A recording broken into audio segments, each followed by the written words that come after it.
This is an open letter for Mr. Jon Stewart. Hello, sir. How are you? Here's the thing, sir. A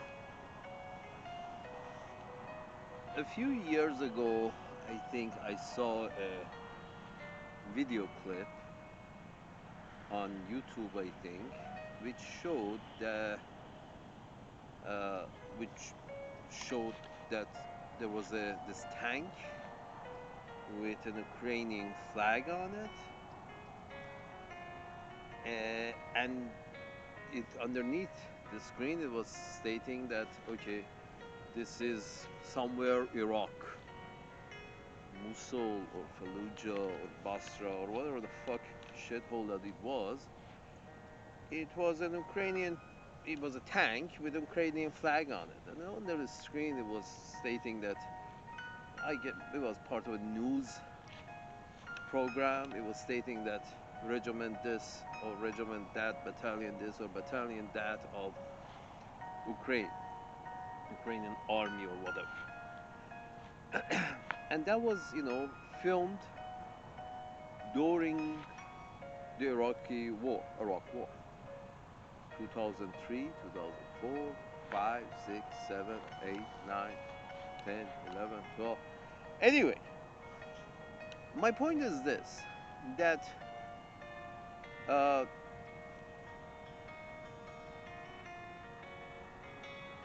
Ukraine, it was clear that we want to be real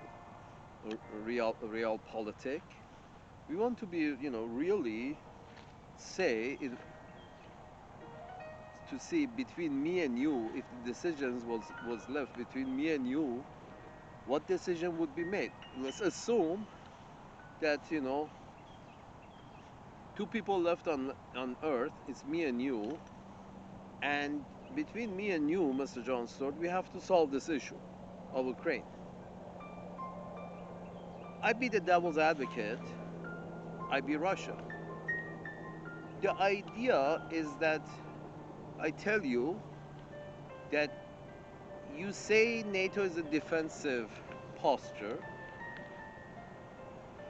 but we have seen you in action. It's on film, it's part of history that you have committed offensive actions with the same, like Mr. Carlson says, ethno-religious, racial identity, which is NATO, white, Christian, ethnic, religious, racial identity that is NATO. We have seen you in offensive action. You have seen you in offensive posture. Not defensive, offensive. We have it on record, in part of history. And in the same offensive posture, we the Russians have seen you include Ukraine in it, in the whole, coalition of the willing to go rip people a new ass. Anyway, coalition of the willing, so willing to do offensive action.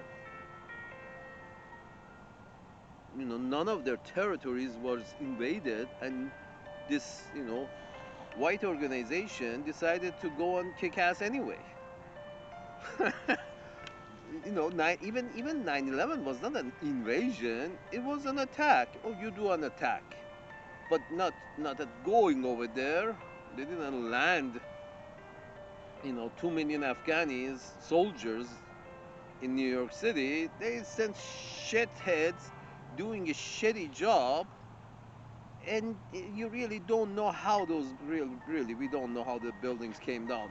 Yeah, we all saw it, thing happen, but many questions have been raised as to how can those two small planes bring, you know millions of tons of concrete. That structure had gone up really well.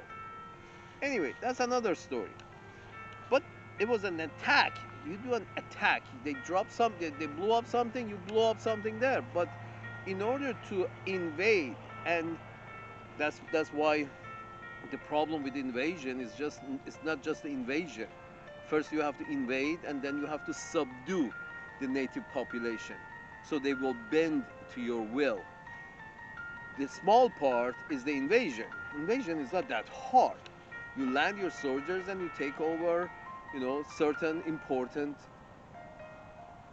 structures, and you own them like a coup. Invasion is like a coup. But subduing the local population from, to take orders from a non-native population, that takes a long time. That was, that's why we all laughed at George Bush when he said mission accomplished after invasion. Sort of mission accomplished. Yeah, you landed, but dude, subduing the native population is going to be one hell of a shit show, and it's still going because the native population doesn't want to be subdued. It's not that. Is that hard to understand? Anyway, that's beside the story.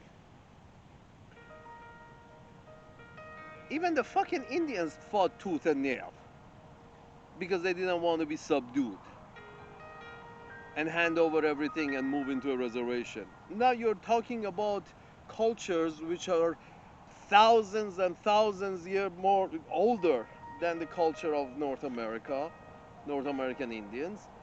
Those cultures are thousands and thousands and thousands and thousands of years older, more firmer, more comfortable in their own skin, and then you think you can subdue them to take orders just like that. Invasion is enough, we don't need subduing.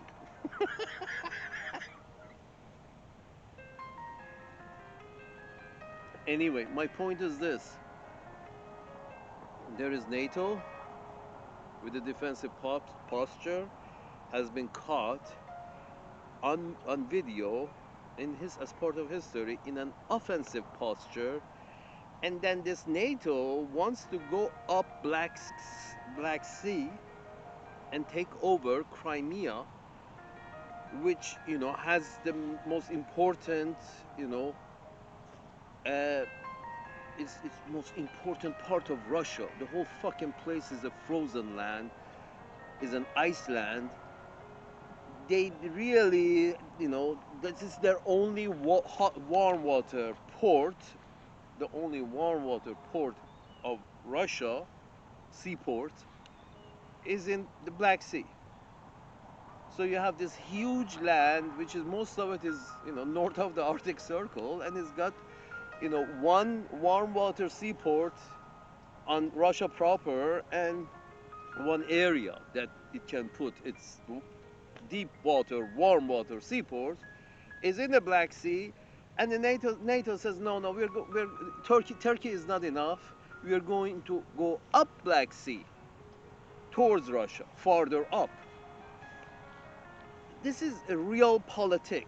Do you ever think there is a chance that the Russians are going to be okay with that?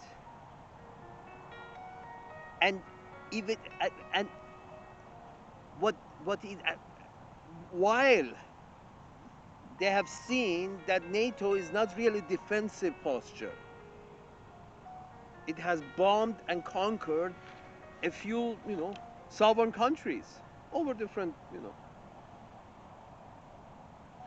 over different reasons, and a lot of other reasons that were not. A few reasons were told to the public, and a lot of the reasons were not mentioned to the public. One of the reasons being the main, a big chunk of the GDP of Uncle Sam's managers comes out of the military production, military, hardware, building military hardware, because that's, that's the only national security industry and it could not have been exported to China. So you got Uncle Sam's managers with one industry which is top of the line, and that is military. And it's a big part of the GDP.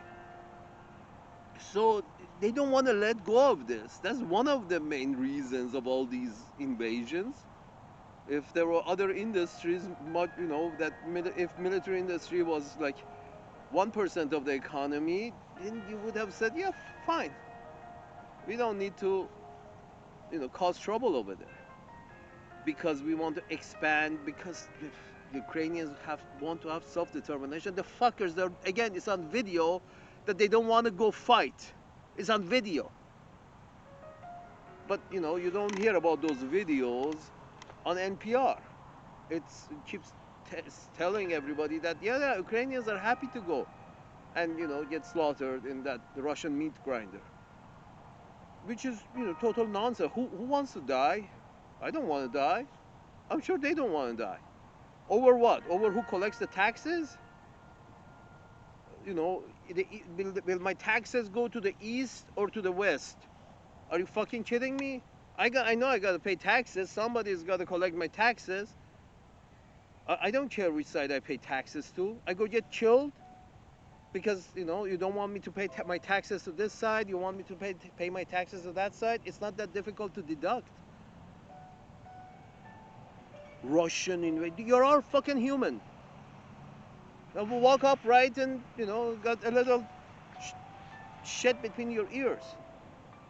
But not a lot of it, a little. There is no Russian, Ukrainian, you know, Arab, Jew. There is none of it. They're all fucking human. Nobody's chosen. Nobody needs to die to find out who should collect the taxes. Those who want to collect the taxes want to fight, so those who have to pay the taxes have to go kill each other. And this is a good thing, Mr. Jon Stewart.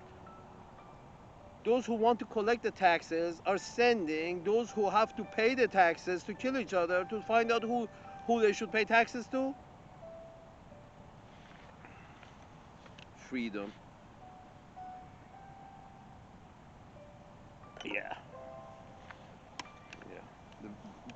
The country with the highest percentage of incarcerated people from its population is the one screaming the freedom the loudest. That was a, you know, Trevor Noah joke. And don't look at me, that was a Trevor Noah joke, I think. Anyway, the point is this, or Jim Jeffries, one of the two. Yeah, because, you know, nobody on the inside has the, you know, the cojones to say it, so people from the outside, you know, that Jim Jeffries of Australia or Trevor Noah of South Africa has to come and tell you that, yeah, you keep saying freedom, but we have the highest number of incarcerated, and then some of you say, okay, it's a bad thing, we're looking bad, so we're going to release these incarcerated people. So, you know, our numbers come down, we don't look so bad as the one being, you know, with the highest number of incarcerated people and the loudest scream for freedom. It doesn't look good, so let's release them. That's not the answer. Your educational system, your public education system has sucked for so long that people who have entered the society when they have matured were not working with all cylinders. All the screws were not tight, so they entered the society with many loose screws and they ended up in jail.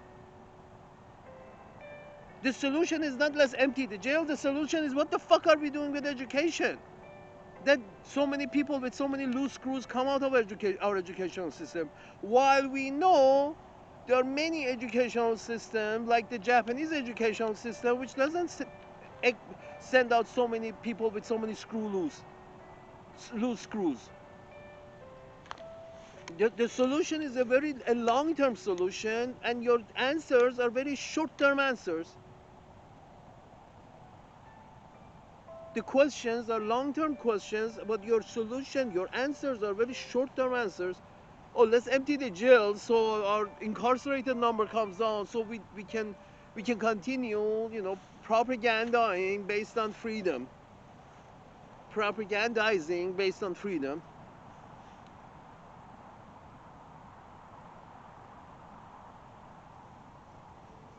So my point is this, Mr. Jon Stewart. In realpolitik, again, you don't want a shortcut. You can't have a shortcut. The Russians are not going to give in to the idea, ever, are going to give in to the idea of Ukraine becoming part of NATO and having NATO member ships port on Crimea, right where Russia has its only warm water port. This is not real. This quest of Russia should go back to its borders and allow the independent country of Ukraine to make its choice, which we know what it is. They want to join NATO and European Union, but we don't want to allow Russia to come into NATO or European Union. So you have this big brother sitting in the corner here. You're not letting him play. Jon Stewart, Mr. Jon Stewart, if me and you were the only two people left on Earth, had to make a decision about this matter, you can't be thinking the way you're thinking. Russian invasion is not an invasion of, oh, I want more. It's an invasion of survival. They don't want British warships on Crimea up their ass in front of their only warm water port. Warm water port, why is it important? Is because most other ports in Russia, they cannot use them unless they are accompanied by a, many months of the year. They cannot use those ports unless they are accompanied. The ships are accompanied with an icebreaker. That's two ships paying two fuel costs and energy to move one shipment. Two shipping costs for one shipment because the ships have to be accompanied by icebreaker most of the year. Some parts of the year, even the icebreaker won't do it. That's the importance of warm water ports, which the whole fucking British island has 100, 200 of them all around the fucking island. But they cannot see that the Russians have one warm water port. Between me and you, Mr. Jon Stewart, you cannot let me have one warm water port. You have to come and stick your ship up my ass in this single warm water port that I can use 12 months a year without paying two shipping costs. Without my ships having to be accompanied by an icebreaker half the year. You can't see that. I have to give up this port and have your ships, Mr. Jon Stewart, right in Crimea in front of my only port that I can use it 12 months a year. That's not real politics. If you are for peace, Mr. Jon Stewart, I would say that you say, yeah, okay, yeah, Ukraine is independent, but we don't want Ukraine in NATO, and we don't want Ukraine in the European Union. That's real. And it's understood that Ukraine is a special case. You have many special cases. Why you say the same thing about Taiwan? That Taiwan is a special case. Why special case? You say this about Saudi Arabia. Although they're Islamic and backward and shitty, but you say it's a special case. They're friends, they're allies. So you only consider, a special case if they're allies? If they're allies, they can be dictatorship. That's fine. I mean, here's the thing, Mr. Jon Stewart. If it was between solving this issue between me and you don't have no leg to stand on. Why do you need NATO, Ukraine as part of NATO? You don't have a proper answer for it. Was Ukraine security an issue before it was coaxed into joining NATO? Was the Ukrainian security an issue from Russia before it was considered for NATO? No. Ukraine's security from the Russian side went under question as soon as you guys started this mumble about yes, Ukraine has the right to join NATO. I tell you, sir, I mean, right now, just like here's another example, the opposite side. Independence of Mexico is okay with you.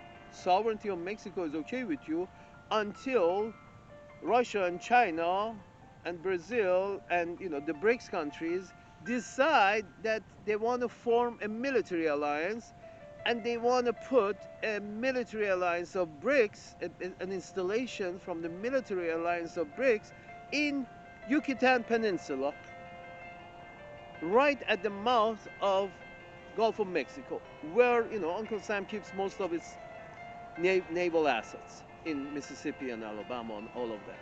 A large portion of naval assets are in this Gulf of Mexico, but then Mexico decides to join the BRICS military alliance and allow them to put some you know a military port, build a military port right in front of Gulf of Mexico. At that point, for Uncle Sam's managers, rightfully so, for Uncle Sam's managers, that would be unacceptable. That would say, no, no, no, no. Yeah, Mexico's sovereignty is, as we understand that Mexico has a right to be sovereign, but in this case, we're going to invade Mexico, and we're going to put somebody in charge who doesn't allow this shit to happen.